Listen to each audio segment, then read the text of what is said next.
Assalamualaikum warahmatullahi wabarakatuh. Kali ini kita akan berbicara mengenai wabah, KLB, epidemi, dan pandemi. Apa saja mereka? Sebelum kita bahas, untuk teman-teman yang belum subscribe, tekan dulu tombol subscribe-nya ya. Wabah menurut Undang-Undang Nomor 4 Tahun 1984 yaitu kejadian berjangkitnya suatu penyakit menular dalam masyarakat yang jumlah penderitanya meningkat secara nyata melebihi daripada keadaan yang lazim pada waktu dan daerah tertentu, serta dapat menimbulkan malapetaka. Dan peraturan yang mengatur tentang penanggulangan wabah penyakit menular diatur dalam Peraturan Pemerintah Nomor 40 Tahun 1991. Nah, tadi kan definisi wabah seperti itu. Terus apa sih KLB, epidemi, dan pandemi? Sebenarnya mereka itu sama seperti wabah, tapi ada karakteristik yang membedakan dari ketiganya. Yang pertama, KLB atau bahasa kerennya outbreak, yaitu timbulnya atau meningkatnya kejadian kesakitan yang bermakna secara epidemiologis pada suatu daerah dalam kurun waktu tertentu dan merupakan keadaan yang dapat menjurus pada terjadinya wabah. Di sini KLB masih dalam ruang lingkup yang kecil. Misalkan saja di sebuah kabupaten telah terjadi KLB demam berdarah. Terus yang kedua yaitu epidemi, yaitu suatu keadaan di mana suatu penyakit itu lebih tinggi daripada biasanya dalam waktu yang singkat dan menimbulkan banyak korban. Ini kejadian epidemi itu waktunya relatif singkat dan korbannya banyak. Terus yang ketiga yaitu pandemi. Itu terjadinya penyakit yang menyebar secara luas, yaitu tingkatannya secara global, menjangkit hampir seluruh negara di dunia. Nah, tingkatannya yang paling kecil itu adalah KLB, yang tanggung jawabnya juga masih dalam tanggung jawab pemerintah daerah. Di sini nanti KLB bisa berkembang menjadi epidemi kalau kejadian penyakit itu relatif cepat menyerang banyak korban. Dan bisa menjadi pandemi kalau KLB itu bisa meluas secara global. Dan itu akan menjadi tanggung jawab bersama di seluruh negara dunia. Seperti saat ini, kejadian COVID-19 yang sedang menyebar di seluruh dunia. Terus dalam pembagian wabah atau epidemi menurut sifatnya itu dibagi menjadi dua.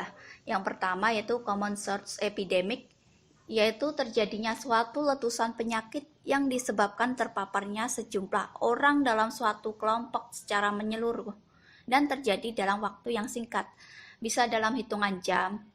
Seperti saja contohnya yaitu keracunan makanan. Itu terjadi bukan berapa hari lagi, tapi menghitung jam, bahkan beberapa menit gejalanya sudah kelihatan. Terus yang kedua yaitu polusi kimia di udara.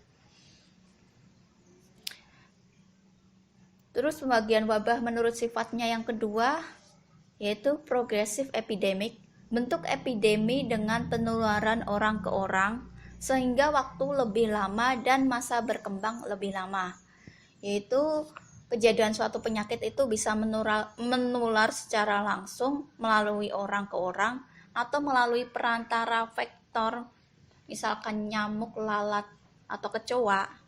Itu kemampuan penularannya berdasarkan kemampuan agen juga.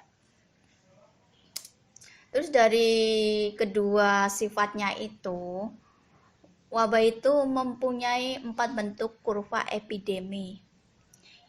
Kurva yang pertama yaitu point source epidemic, yaitu pemaparan penyakit bersumber tunggal dan waktu singkat, sehingga hasil dari semua kasus atau kejadian berkembang hanya satu masa siklus.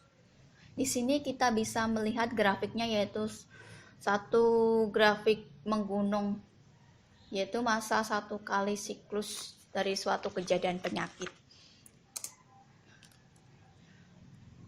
Terus yang kedua yaitu continuous common source epidemic, yaitu bila periode pemaparan memanjang serta kurva berpuncak tunggal dan datar. Nah, ini sama seperti yang pertama tadi, hanya saja kurvanya itu lebih memanjang. Yang ini lebih ke mendatar. Terus yang ketiga yaitu intermittent common source epidemic. Bila lama pemaparan dan jumlah orang yang terpapar tidak beraturan. Kita bisa melihat grafiknya yaitu sekali masa inkubasi memanjang, terus berhenti, menghilang, terus ada lagi, kejadiannya meningkat tajam, terus turun lagi, tidak ada, terus ini kejadian cukup tidak beraturan. Jadi ada, tidak ada, terus ada lagi. Terus yang keempat itu progressive epidemic. Bila penularan dari orang ke orang berpuncak banyak dan terjarak satu masa inkubasi.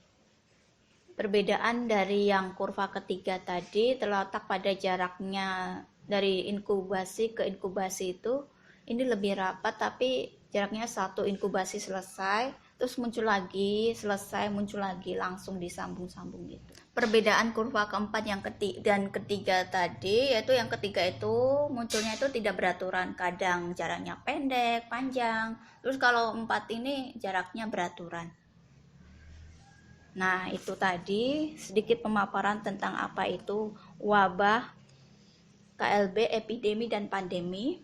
Semoga materi kali ini bermanfaat untuk teman-teman. Jika ada kurangnya saya minta maaf. Wassalamualaikum warahmatullahi wabarakatuh.